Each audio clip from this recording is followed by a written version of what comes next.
Hey everybody, Brian Boyle here, and welcome to episode 73 of The Mesh Tongue. It's Tuesday, and boy, we had a fantastic, absolutely fantastic cross-training day yesterday after work and school. I took my oldest son up to go skiing, and it's still a 129-inch base in Brighton, up in the Big Cottonwood Canyon here in Utah, and man, what a fantastic evening of skiing. Beautiful sunset, but most important, it was just a great way just to kind of end the day and get some activity in.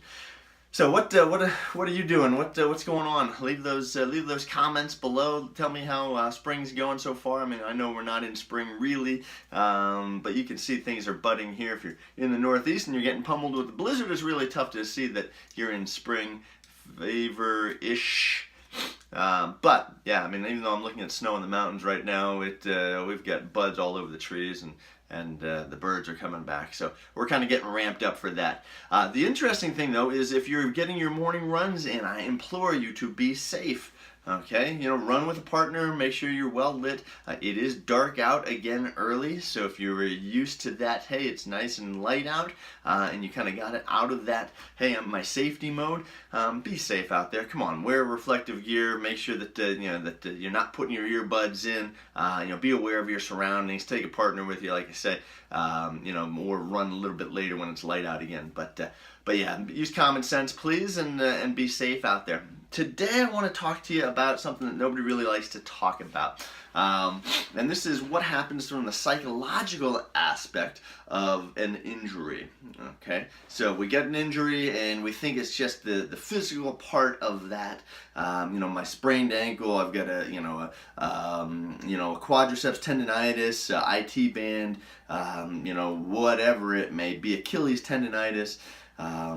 Hip flexor strain, all this whole list of things. We think, oh, the physical aspect of that, it'll heal in a few weeks. We'll get through some therapy. The downside of it is, and this is taken from my good buddy Sean Tyrants, who's a PhD sports psychologist, who wrote this for me for some other things. We do a 5K and a 1 mile race here in Salt Lake coming up in September. So if you're in the area, come check it out. And if you're not in the area and you want to come in and see a beautiful race site, let me know. It's the Company Cup 5K and the Wasatch 1 mile that we get going here in September. It's September 14th. But we'll talk to you more about that as we get closer. But anyway, the 10 psychological impacts of sports injuries, and this is, like I said, from Sean Tyrants, PhD. And this is something we don't always talk about. We don't talk about the psychological piece of that. So I'm going to talk to you about this today. So what happens when we get injured? Well, one of them is excessive worrying about re-injury. Okay, am I going to be able to continue on? What happens if I get hurt again? Am I going to be back at normal? And I always tell people you're not invincible. So once you get recovered, you could have the same thing happen on the other side. You could have the same thing happen to that same side. Okay, if you don't take care of or change whatever caused it in the first place, okay, if your running shoes are worn out and you go back to the same running shoes, okay, if your mileage is high and you go back to the same mileage after time off, okay, these are the things that are going to re-injure you potentially. Okay, so you're not invincible. Depression. Okay, depression's a big one. All right, this kind of gets lumped into some of these other things, but feelings of changing mood. You just don't feel like doing anything. This compare and despair, if you will, that Johnny Lee Dumas, is talking about. JLD. That compare and despair he always talks about. If you're comparing yourself to your partners out there running and you're going, my gosh, it's very easy to get into this depression. Feelings of helplessness, okay? Decrease in confidence. Poor work, or if you're in school, academic performance, okay?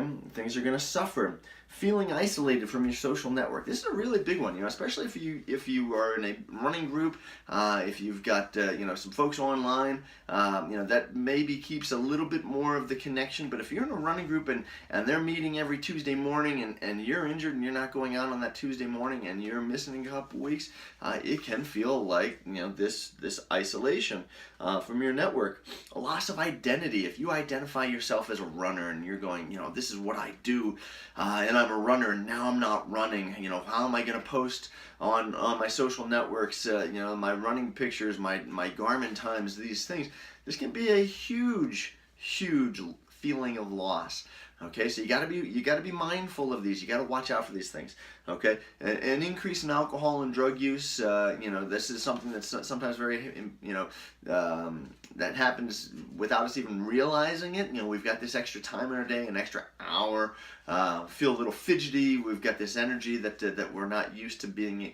It's kind of there, so we might take some more alcohol. I said more alcohol. I mean, some's not bad. I mean, most of us are runners. If you're drinking, hey, it is what it is. I'm not even going to talk to you about my college days, but we definitely had some issues, and probably certifiable. But more increase in alcohol consumption or drug consumption because of this feeling like you've got this nervous energy you just got to get rid of. So it may have a calming effect, and also changes in sleep and appetite. Okay, so sometimes people end up eating more because they're depressed. Okay, they end up eating the same amount even though they're not burning off that extra 1,000 calories. So you got to be mindful of those sorts of things. Okay, if you come back from an injury and you're 5 to 10 pounds heavier, all right, if you're injured, you need to change your consumption of nutrients to make it that if you were used to burning off 1,000 calories in a day in a workout, okay, well, you're going to need to consume less calories because A, your body doesn't need it, and B, okay, you're going to gain weight if you don't. All right, and I see this happen all the time. So those are the 10 things that kind of the psychological, but that can have certainly an impact on the physical as well.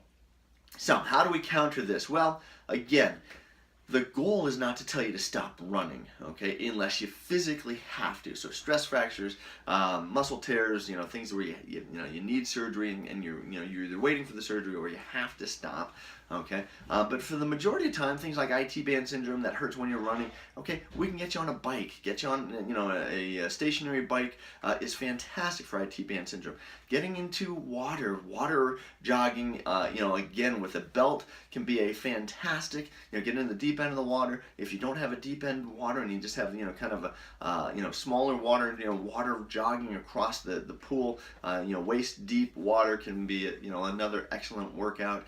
Anything that you can do that minimizes the impact and or gets you unweighted, okay, so low impact activities, those sorts of things that you can still do. Again, don't forget if you're normally in a resistance exercise program, don't forget to work the upper body, okay, or the opposite leg. Chances are you only have one leg that's injured. You can do single leg stuff with that opposite leg. Again, what that does, it allows you to continue to burn calories, but it doesn't, necessarily keep you sidelined. It also can, allow you to catch up with the injured body part a lot quicker because, not everything's gone to put, everything is just kind of, everything's already just waiting for this side, or, whatever side it may be to catch you up. So there's a lot of different things that can happen after an injury, but like I said, the psychological piece of this is almost the more devastating, if you will, and it's so much more than the physical, because mentally now we've got all this time on our hands, and what happens when we have time? It's one thing if we use running as a de-stressor. Now we've got all this stress built up and we're just going crazy. We've got all this time to think, and usually bad things happen to us when we have too much time to think and no outlet for it. So find those ways. If you've got questions, you can send those to me at Brian, B-R-I-A-N, at company5k.com. Again, that's Brian, B-R-I-A-N, at company5k.com. If you've got specific questions about, what you can do, or about the psychological pieces on this, I'll be happy to get you in touch with Sean. Dr. Sean is a fantastic resource out of Charlotte, North Carolina. So please let me know if you need anything from the sports psychology standpoint of things. We can get you in touch with him, and he's a fantastic resource.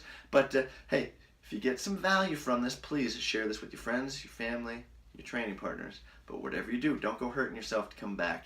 I'll see you again tomorrow. This is episode 73 of The Mesh Tongue. It's Tuesday. We'll be back again Wednesday for episode 74. Have a great day.